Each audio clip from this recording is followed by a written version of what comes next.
top 10.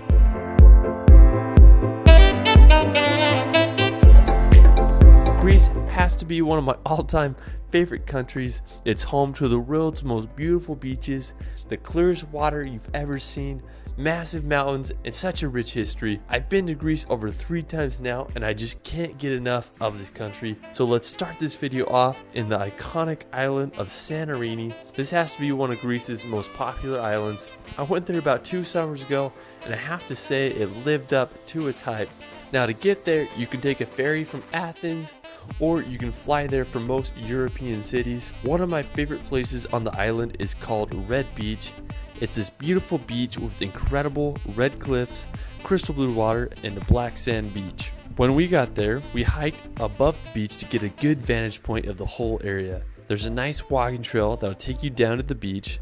It's a great place to sunbathe and enjoy the beauty of the Mediterranean. One of the most famous places on Santorini is the town called Aia. When you think of Santorini, this is it. Whitewashed houses and blue dome roofs and just absolutely insane views. When we went, we woke up early because we wanted to get there for sunrise. It was 100% worth it because it was one of the most incredible sunrises I've ever had in my life. We got there right when the sun was coming over the ridges, so perfect timing. We had an amazing time exploring the city. I still can't get over how beautiful the colors were there. If you plan to go there, I'd suggest the earlier the better because later in the day, it's going to get super crowded and packed. Aia was worth the hype, and it's a place I'd recommend all to see at least once in their life. Another town on Santorini is called Thera. It's this town that is built on the rim of a volcano. I mean, I just couldn't get over how beautiful this place looked. Just so stunning. So after Santorini, we're gonna head over to my favorite island in the world, Zakynthos, Greece. It's one of the most epic locations I've ever been. It has 1,000-foot white cliffs, the bluest water you've ever seen, and the island is so green. To get to Zakynthos, I'd recommend flying there. One of the most iconic places on Zakynthos is the Shipwreck Beach. The story goes about in the 1980s, a cargo boat from Turkey was carrying illegal cigarettes and contraband, and the Greece Navy chased it into this cove and it ended up crashing, and then the sand over time built up around it, and it's made one of the most beautiful beaches in the world. So if you're in Zakynthos, you obviously need to go to this beach. What you can do is you can either take a little boat from the main town of Zakynthos, or you can go to a little port such as Porto Veromi. This is what I did, and pay about $20 and they'll take you to the beach. The boat ride there is absolutely phenomenal.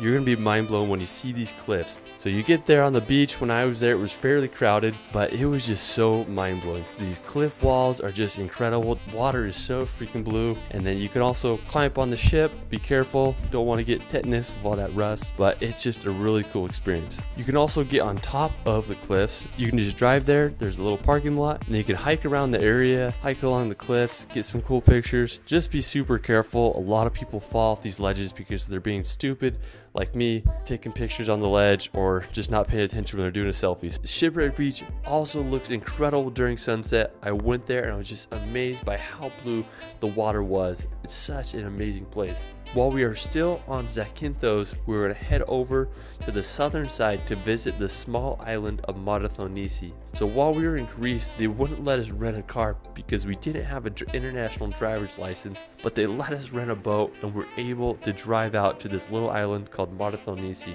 And it was just absolutely gorgeous. The water is so blue and it's just so vibrant. We found a little beach where we were able to dock the boat, hang out for a bit. After we hung out around the island, we went around the coast. We found this really secluded cove with 1,000-foot walls, and we were able to just fly the drones around there.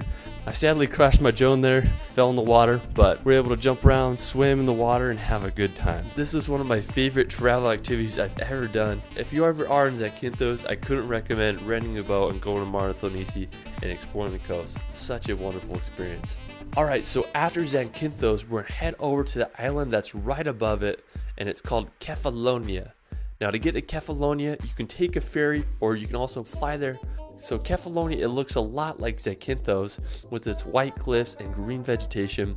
One place that Kefalonia is famous for is Myrto Beach, and it's just this massive 1.5 mile long white sand beach that has been voted Greece's best beach many times, and it's also known as one of the world's most beautiful beaches. Another popular place on Kefalonia is the Melisani Cave. So it's a short 24-minute drive from Myrto Beach, and it costs about €7 to get in. It's such a beautiful underground lake with crystal clear water and definitely a place you need to visit. Alright, so after Kefalonia, we're going to head over to the beautiful island of Milos. Now this is one of the places that I haven't been yet, and I want to go there so freaking bad. I mean, I just can't get over how gorgeous this island is. Special thanks to my friend Singular Pulse for letting me use his footage. I'll leave a link in the description to his Milo video. So to get to Milos, you can take a 5-hour ferry from Athens. Now one of the coolest places on the island is the Kleftiko Caves. You'll have to take a boat to get there. You can rent one, or you can also just jump on one of the tour boats. Now the Kleftiko Caves are these just gorgeous white rocks that jet out of the ocean, and the water is just so freaking clear there. It's perfect for snorkeling. When I imagine Greece, this is what I think of. It's just such a stunning place. Another really cool spot on Milos is the Sarakaniko beach. It's this really unique beach that's made out of lava that has been bleached by the sun and ocean. There's a nice little sandy beach there, and there's also a great little swimming hole open to the ocean. One reason I really want to go there is they have some awesome cliff jumping. Alright, another really cool spot on the island is the Sikorado beach. Hope I said that right. Anyways, it's this small beach that's only accessible by taking 2 ladders down. It's this really cool and secluded spot where you can enjoy the Greek sun and Mediterranean Sea. Even though I haven't been here, Milos looks like one of the most beautiful Greek islands. Looking at this footage makes me want to go buy a plane ticket and go there now. Hopefully, I can make it there this summer. After Milos, we're going to head over to the city of Athens. It's the capital and largest city in Greece, and it's one of the world's oldest cities. I'd have to say that Athens is one of my favorite cities in Europe. I mean, it's just such a wild place, and there's so much history there. It's fairly cheap, and they have great food there. One of my favorite places in Athens is the Acropolis. It's where the Parthenon is located, and you're going to get amazing views of all of Athens.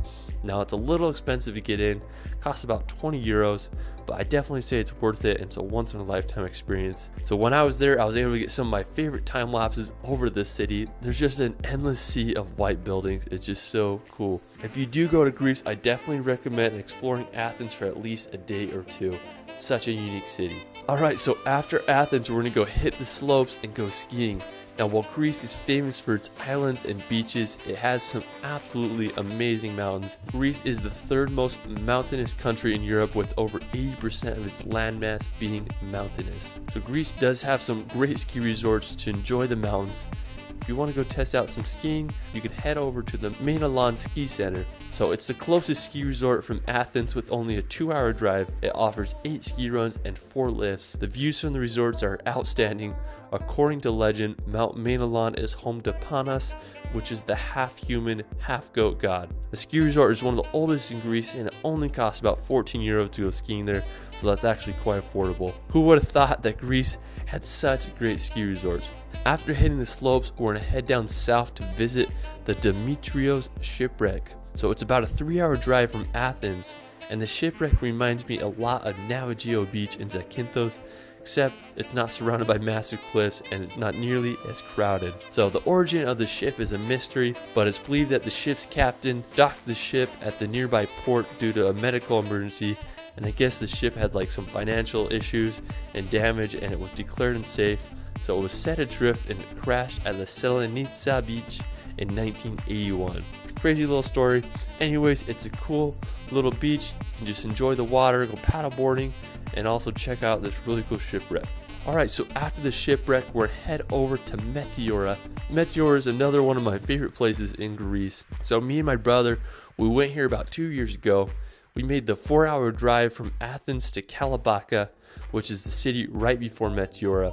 I was just absolutely stunned by these massive rocks that came out of nowhere. So what Meteora is famous for is that they have these monasteries that are built upon these rocks. They were built in the 15th and 16th centuries. When you see these rocks, you just can't believe how people built them. You can go into the monasteries for a few euros. When me and my brother were there, we got lucky with foggy conditions that made the whole place feel like a fairy tale. We had a good time running around the rocks and taking in the beautiful scenery. It was such a magical place. Alright, so after Meteora, we're gonna head over to our final destination, Mount Olympus, otherwise known as the mythical mountain of the gods. So this may be the most epic location in Greece. At 9,570 feet high, it is Greece's highest mountain. According to Greek mythology, this is where Zeus and other Greek gods resided. When I was in Greece about 2 years ago, I was gonna hike this mountain, but due to some rental car complications, I wasn't able to make it. I was super bummed I couldn't hike, but I'm climbing to go climb it, hopefully this summer. So to hike Mount Olympus, it's recommended that you get a guide because it is quite dangerous and also a little confusing. Usually it takes people about 2 days to do it. To start the journey, you'll make the 5-hour drive from Athens and you go to this little town called Prionia, and there's a parking lot, and this is where you can start the hike. You'll take a 3-mile hike to the first refuge called Spilios Agapitos. Now if you want to spend the night there, you can sleep there for $15. You can also get food there. Now after the refuge, the hike gets more difficult. You'll make the trek to Scala Peak, and after you'll make a 600-meter scramble to Metikas Peak, and this is the highest peak of Mount Olympus, and it's also known as Zeus's throne. So it's about a 9-kilometer hike one way to the peak with an elevation gain of 1,800 meters. People say it takes about 6 hours to do, so I definitely recommend doing your research before doing this hike and look into getting a guide. Hopefully I can do it this summer and make a video about it. Anyways, that is it for my Greece top 10. I love this country so much and I hope you all can visit. If you enjoyed the video, drop a like and let me know where your favorite place is in Greece. You can find me on Instagram at shirley.films. It's Ryan and we will see you later.